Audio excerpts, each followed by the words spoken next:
Баршаңызға сәлем. Бүгін біз өте қарапайым әрі оңай сникерс тортын әзірлейтін боламыз. Ол үшін жұмыртқамыздың ақ уызына шым-шым тұз салып, жақсылап көпіргенше миксерлеп аламыз. Жұмыртқамыздың ақ уызы ағарып көбейген кезде шекерімізді 3-ке немесе 4-ке бөліп салып араластырамыз. Массамыз қатайып, құламайтындай болған кезде сары уызын саламыз. Миксерлей отырып, үзбей, біртіндеп салып араластырамыз. Массамыз дайын болған кезде ұнымызды, крахмалымызды, разрыхителімізді електен өткізіп саламыз.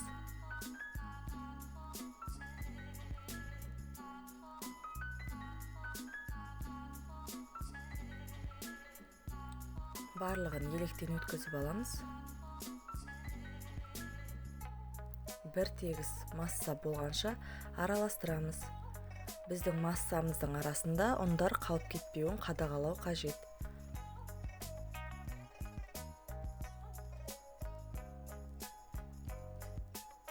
Тым ұзақ араластырмаймыз, себебі біздің массамыз отырып қалуы мүмкін. Бір тегіс араласқаннан кейін формамызға пергамент қағаз төсеп, массамызды формаға салып аламыз. Форманың жан-жағын майлаудың қажеті жоқ. Бір тегіс етіп жайып, 1-2 рет столымызға ұрып аламыз.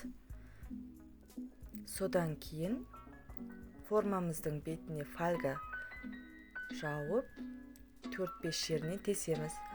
Егер біз фольга жабатын болсақ, онда біздің бисквитіміздің ортасы қатты көтеріліп кетпей, бір тегіс болып пісіп шығады.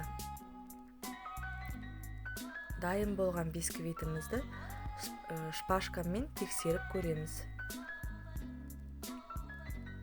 Біздің бисквитіміз піскен. Бисквитіміз суығанша кремін әзірлейміз. Варенкамен сары майды жақсылап араластырып аламыз.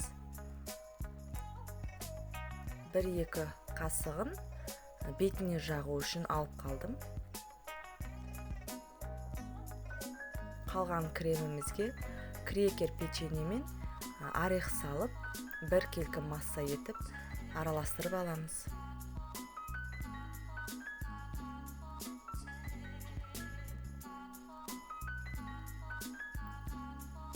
Салмамыз дайын. Бисквитті 2-ге бөліп, ортасына салмамызды саламыз.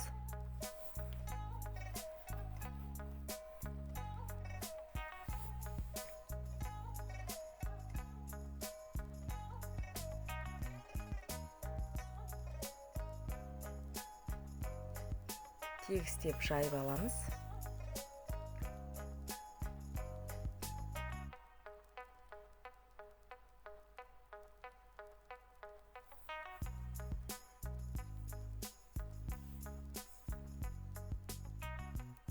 Бисквитімізді жауып, үстіне алып қалған кремімізді жағып, тегістеп шығамыз. Үстіне жанына тым қатты қалың крем жағудың қажеті жоқ. Бір тегіс етіп, тегістеп шықсақ та жетеді.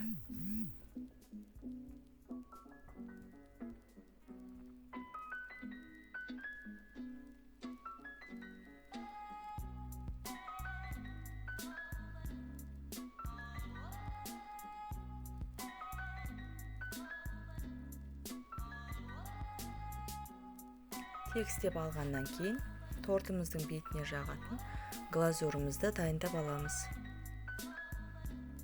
Глазурымызға азғантай орех салып араластырамыз.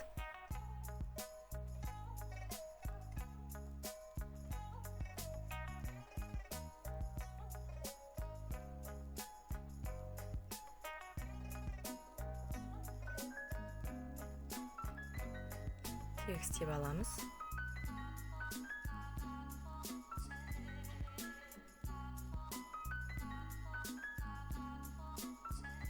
қалауларыңызша сәндесеңіздер болады. Мен жанына орех жабыстырып шықтым.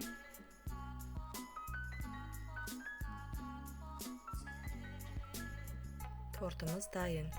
Бұл торттың дәмі өте ерекше, қарапайым, өте дәмді болып шығады. Міндетті түрде әзірлеп көріңіздер. Егер рецептім ұнаса, лайк басып, каналыма жазылып кетуді ұмытпаңыздар. Қазақша блог, қазақша каналды қолдай кетіңіздер. Ерекше, өте дәмді болып шығады. Әзірлесеңіздер, баршаңызға ас болсын.